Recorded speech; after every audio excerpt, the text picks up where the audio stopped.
Hello there everyone, and welcome back to the channel Russia in Context. We're going to do something a little different today. We're going to take a walk around my neighborhood. Kind of my neighborhood, basically my neighborhood. The weather's just so nice, and I figured I would show everyone a little bit of what it's like exactly in the area where I live.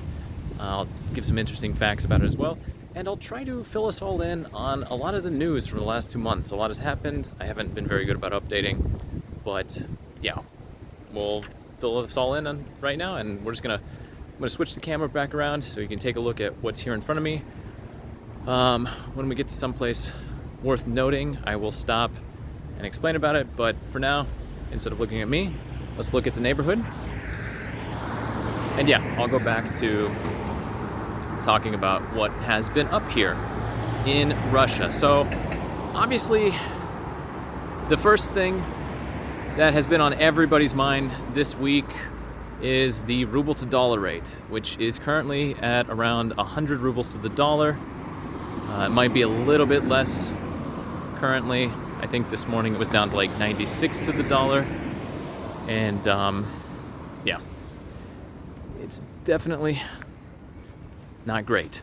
One of the reasons for that is, well, let's start over that there.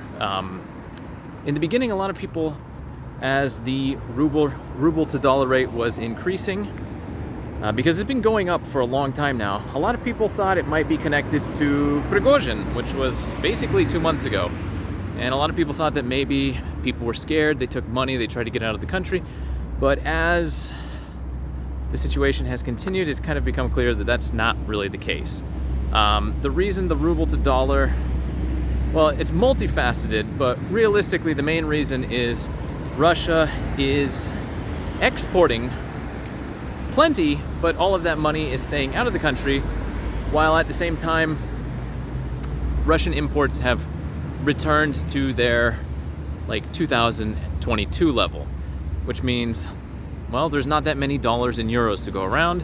So the demand is still there because importers need euros and dollars to pay for their goods, but then at the same time, those euros and dollars are going out of the country. So the supply is very small, the demand is high because imports are high again, and that's a problem. Obviously for the government, it's not a huge problem. A weak ruble kind of closes the budget deficit because the Russian government is spending a lot on military and things connected to that. They're running a bit of a budget deficit now. A weak ruble allows for the Russian government to basically ignore that situation to a degree, because all of a sudden those dollars and euros that they're getting for oil and gas are covering much more of the budget here in Russia. But yeah, ultimately it's not good. It's probably going to lead to increased inflation. The central bank increased the base rate from 8.5%, I think, straight to 12% today, which was a bit of a jump. People weren't expecting anything that drastic. But yeah, this all has been a surprise for some people, but I would say if you've been paying attention to the Russian economy, it's maybe not a huge surprise. I've seen a lot of people cheerleading about how the Russian economy has been so great performing and how it's putting all these other economies to shame. But yeah, that's true if you look at the official statistics that are published. But Russians and people who've lived in this country for a long period of time understand that the official statistics are usually not like the best thing to base your, views on. And yeah, there's other factors. Inflation is going up. Yeah, it's just the whole situation has been kind of brewing for a while. And it's kind of coming to a head right now. We'll see. Some people are predicting that it'll go up to 120 to 150 rubles to the dollar. Then after some elections here in September, that it might come back down. But I don't know. I don't really see why that would be the case. I think it'll probably hover around 100 for now. Anyway, that's kind of the big news story recently. as you can see in the neighborhood here, there's really not that much interesting. We've got some houses on both sides here, nothing of major interest. We've got a small shop up here and a bus stop, but I'm gonna cross back over into the park because I hate walking through large groups of people while talking to myself. Anyway. But yeah. The area that I live in, kind of going back to what I was talking about, more of a vlog format and less news right now. The area that I live in is off of Leninskiy Prospekt. And I don't live exactly on this street, but I'm filming here because it's a good example of what makes this neighborhood or this region so nice. So you have on both sides of this street right here old residential buildings. They were built in the 1950s largely, maybe 1960s as well. And then here in the middle we have this sort of spacious green park.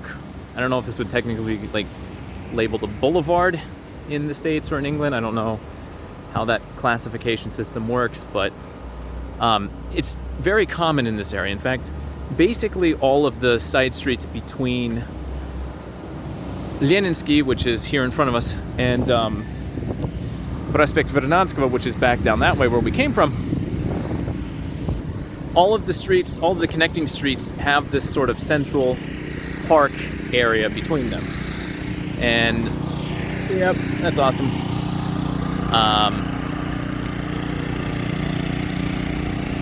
This goes to why this area is such a nice place to live. Not only is it incredibly green, which you can see here, just makes it feel like you're in a park in the summertime, but the other thing that's really nice about it is how the actual houses are set up.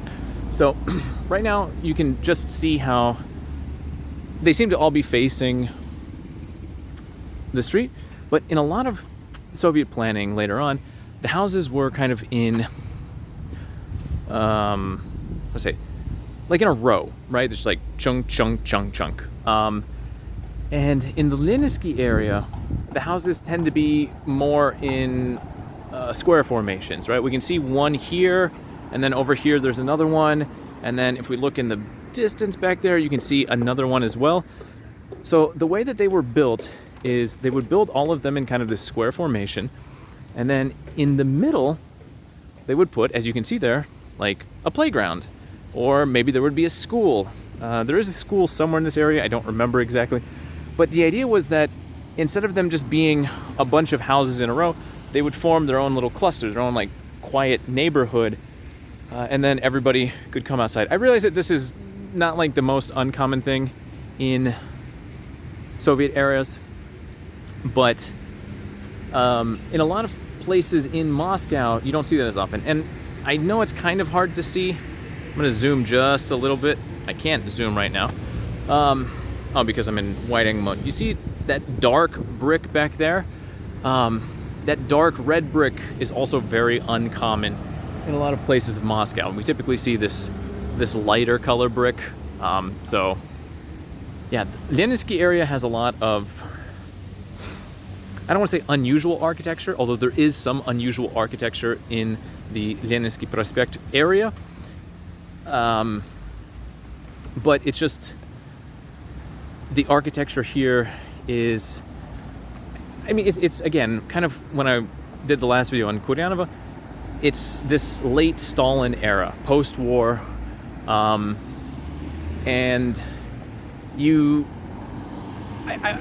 I still feel like it's classic. It's classic Soviet architecture because when you move into the era of like Khrushchev and the Pятиэтажки, like the 5-story buildings and the panel houses, it just loses some of the charm. Whereas here, I mean, yeah, it's not the most beautiful building, but it's solid, and it'll be here for a long time. So yeah.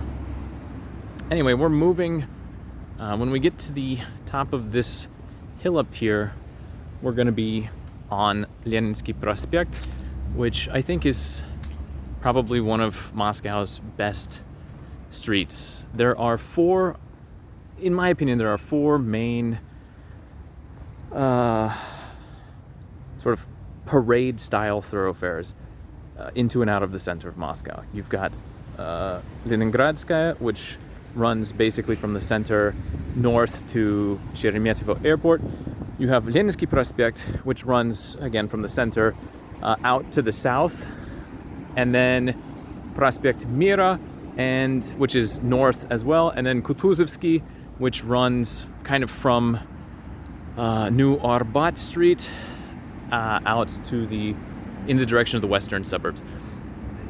You could argue all day about which one is maybe the most not indicative, but the best example of sort of this grandiose Soviet urban planning. But I feel like Leninskiy Prospekt is probably the best example of it. We'll get up here, you'll take a look at it.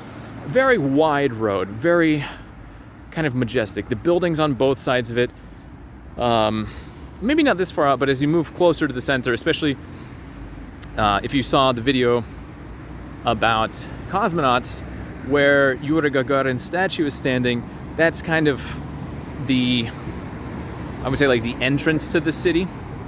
And yeah, the buildings on both sides, they feel monumental. You know, these buildings here too are not small by any means, but they're pretty simple. Whereas the ones when you get up to actual Leninskiy, again, not so much in this area, but as you move closer to the center, they have a much more, well, monumental feel to them. Leningradskaya and the north, to my opinion, is just kind of a hodgepodge of things. Prospekt Mira is pretty good, but just for a short period of time, and Kutuzovsky also. But yeah, I feel like Leninskiy is pretty solid all the way through. Again, after World War II, this is the part of Moscow that saw, I would say, like the heaviest development. Obviously, MGU, right, the university out that way, was a massive project. And after the university was finished, they had to put in, work into the general area as well, because there were people going to be living out here. And Leninskiy Prospekt is kind of the end result of that. So we're coming up to the street.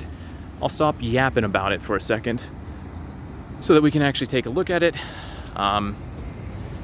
Also, yeah, if you've noticed in the last few videos, the stabilization has not been that great. I'm basically just using like a really busted, simple selfie stick. I had a stabilizer, and the gyroscopes have all, I don't know, stopped working. So I'm back to old school. So if it's a little shakier than maybe some of the earlier videos, there's a reason for that. But hopefully I'll get this situation resolved soon. But yeah, here we can see the traffic up here too. Oh, right. This was a perfect street to come out on, because we can also see metro construction. That's right. At this point in time, they are still building new metro stations. And not only are they building new metro stations, but the construction that's going on right here is part of an entirely new metro line. And it's not the first necessarily, but in some ways it's the first metro line that's going to run completely out of the city.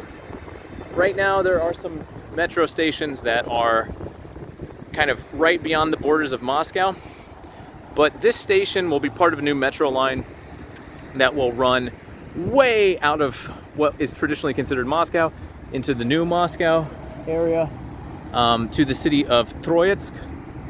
And yeah, which is kind of a long way away. It's like, I want to say 30 minutes by car, but I don't drive down there. All right, we're gonna take a look at Leninskiy Prospekt. Pretty loud, and then we're going to move away from it because, but yeah, you can see, right, how wide the road is here, and how we have kind of these mirrored homes, these mirrored buildings on both sides. Obviously that tall one back there is that's a newer structure. They just finished construction on that. I think it was right before COVID or right after COVID happened, so it's brand new. It's largely empty at this point, but yeah, we kind of move around, and again, we can see in the direction of the center, we still have kind of on both sides here these, you know, not monolithic buildings, but definitely standing proud. We're gonna cross the street even though it says I'm not supposed to right now. And we're gonna go over to this park.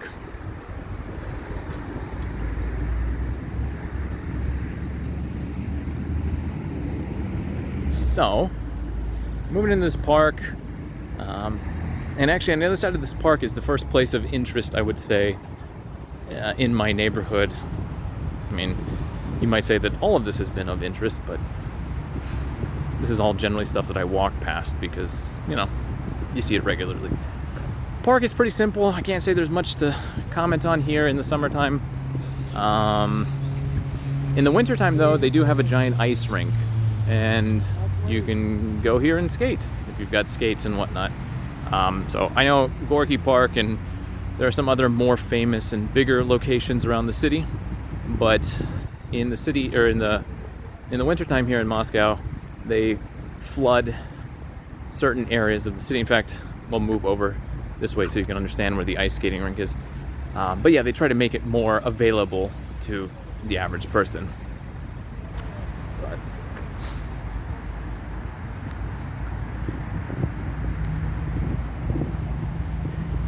But yeah,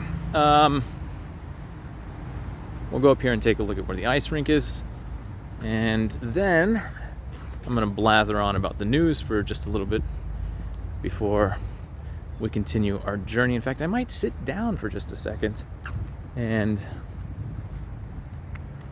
yeah, kind of a playground workout area. This is definitely not super modern, not super old by any means, but when you go around the city, there are definitely there's newer equipment everywhere. Okay, so yeah, we can see this area right here, right? They have this rink set up. There's the basketball hoops in the middle there, but yeah, all of this is flooded with ice in the wintertime. You can actually see we've got some kind of cables and whatnot here, and then over there's a little pavilion. It's got like some winter themed paintings, but yeah, this is all for ice skating in the wintertime. As you can see from the quality of the asphalt or the pavement or whatever, that's about really all that they plan on using it for. Although the basketball court's in decent condition, so yeah, let's move. Well, like I said, I was gonna take a seat and talk a little bit about some more of this news that I wanted to go through today. And there we go, face background of me.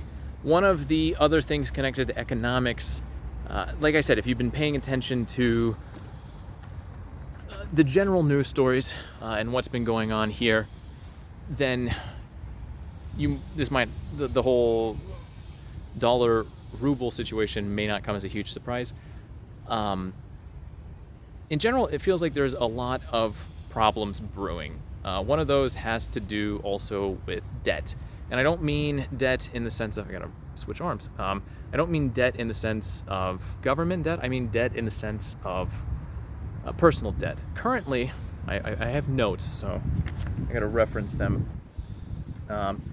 Currently in the country, there's about $10 billion worth of unpaid utilities, and the debt, which is about $2,700 per person, which is kind of a large amount of unpaid utilities. That's obviously money that the government has not been getting, but realistically, $10 billion in the government coffers is maybe not the most noticeable for them. Although at this point in time, you would think that any little bit counts. The biggest problem is more personal debt, right? A lot of people take out loans. Credit cards aren't super popular here in Russia, so it's more of these sort of microloans from banks. And microloans, we're not talking mortgages or things of that nature. Microloans could just be, $100 loan from the bank, or I feel like it's a couple $100, maybe $1,000, the equivalent of, obviously. and people take them out to buy things like phones and whatnot. Currently, well, maybe not currently, this statistic is from about a month ago. It's about $350 billion worth of that type of debt in the country. Now, one of the problems is that that's a lot of debt, and that, I don't really see how that's going to get paid back. I don't also know how this current situation with the ruble to dollar, how that's going to play out, because I know with percentages, I feel like those people who took out their debt, that percentage is locked in. But last month, when the ruble was already not doing very well, more people took out these kind of microloans. In fact, July saw the largest increase in this type of debt in recent history, right? I don't remember exactly how much it was, but it was kind of a ridiculous amount. So the fact that the ruble is losing value it almost seems like people are taking out more of these loans, these debts, because they don't have enough money to pay for the things that they would normally pay for, because as the ruble devaluates, the general cost of things is going to increase. In fact, we've noticed it at home too, how we've been spending a little bit more each month on food. It's maybe not a huge, maybe we don't notice it as much, but in other areas, I'm sure it's much, they feel that difference much more. So yeah, that's kind of a bit of a problem. And yeah. Oh, and then obviously another sort of financial thing that I haven't really heard a lot of people talking about. There's been more discussion of it in the news this last week, but it has to do with the fact that currently there are something like, let me get the numbers out here. Something like, I don't know. It's a lot of unsold real estate. And when I say a lot, I want to say it's like 70 million square meters, or maybe 700. It begins with a 7. It's like 70 or 700 million square meters of real estate that's been unsold. I'll put the official figure sort of down here at the bottom so I can correct myself. That's a lot, and obviously construction is still continuing. And I just, as an American, remember when we had issues of, real estate crisis, and how that kind of led to greater problems. Obviously, they're not going to stop construction. Construction accounts for 5% of the Russian GDP. We're going to keep walking while I talk. So, construction accounts for 5% of Russia's GDP, but because it's all internalized at this point in time, they're not going to slow down on it, right? That is the one part of the economy that they can continue to support, and that will continue to kind of feed back in. So the construction is not going to slow down. So then we have this issue where they're building more and more real estate, but people aren't buying it. So I don't really see how this is not going to result in a bubble of some type. Now, there are plans floating around of the government giving houses away to people who need them. And it's not free housing. Here in Russia, when a building is no longer safe to live in, and that happens quite a bit, especially in smaller villages and older Soviet areas that have not had a lot of development since the fall of the Soviet Union. Oh my God. Good.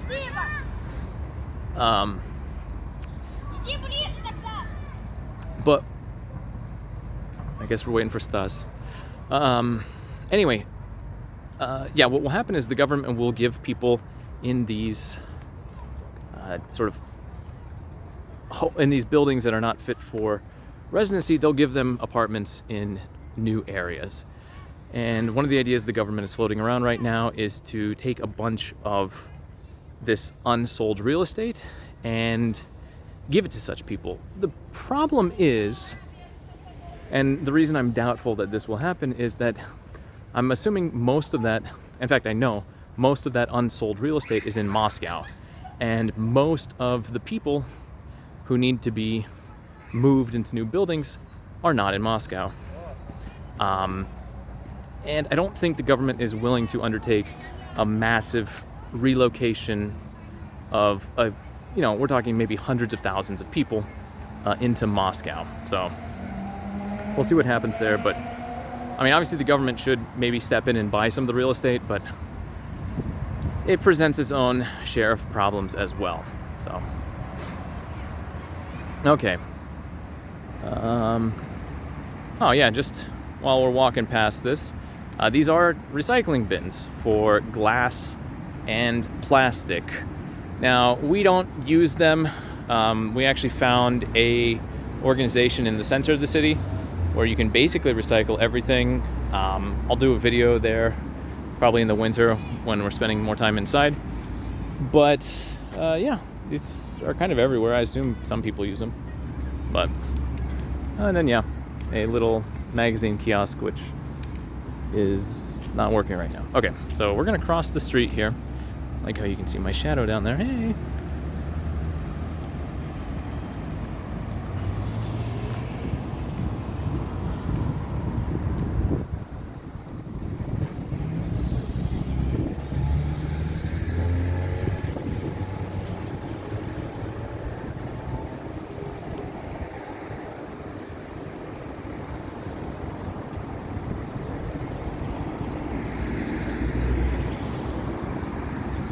Okay, so this is what we've come to see. And get a little closer, and then I'm going to have to switch camera angles, maybe not. So, anybody recognize this individual on the right? It's Lenin. Of course it is. It's Russia. But what makes this statue interesting is, well, Lenin's not alone. In fact, this is the only statue of Lenin where he's not by himself. Every other statue of Lenin that still exists or ever existed in Russia and the Soviet Union was Lenin standing, very stoic or epic. I don't know, it's maybe not the right term. Anyway, standing and sort of looking like he's about to preach. Whereas here, we have more of a domestic setting. And if we look down here at the font, the base, we can kind of see, we'll zoom in here, we can see Lenin on top and Krupskaya at the bottom. So Lenin we've already established who we have here, but that means, well, who's Krupskaya? Well, Krupskaya is the woman on the left, obviously. And that would be Lenin's wife. I'm gonna probably screw it up, Nadezhda Krupskaya. And yeah, what kind of makes this statue of Lenin so, I guess, interesting is that he kind of looks human here. Just sitting on a bench, his wife's reading a newspaper. And the newspaper is I think she was involved with one of the revolutionary press things. I don't remember exactly, but I think that's what that's kind of referring to there. But and it's just kind of a nice change of pace where it's a reminder that, you know, regardless of how you feel about various historical figures, yeah, they were regular people to some degree. And it's kind of odd. It's a very unusual statue for Lenin, and a lot of people don't know that it's here, but yeah, there he is on the domestic front when he's, you know, not busy inciting revolutions. So Lenin and his wife Nadezhda. So to prevent this video from just being an ungodly hour-and-a-half long mess of me walking around and trying to fill you all in on news from the past 2 months, I'm gonna break it up a little bit. So we're gonna end this segment right here. In another day or two, I will be back with the next installment, or maybe I'll just film it right now and I'll release it in a day or two. Well, you know, we'll figure it out. But yes, as in the next video, you'll see a little bit more of my neighborhood here on Leninskiy Prospekt. I will fill you in on some more news topics from the last, like I said, about 2 months. It's been a long time since I've done anything like this, but I feel like it's still kind of necessary. A lot of the news stories that make a splash here and then disappear. Just don't ever get any cover in the Western press. So yeah, I do want to put it all out there, and also just kind of walk around the neighborhood and let everybody take a look, because for me it's normal everyday stuff, but for, I would assume, the vast majority of you, you've never been here. You'll probably never be here, so you know, that's what it is. Anyway, if you've enjoyed the video, obviously hit like, hit subscribe if you aren't already, you know, the YouTube stuff. Leave a comment.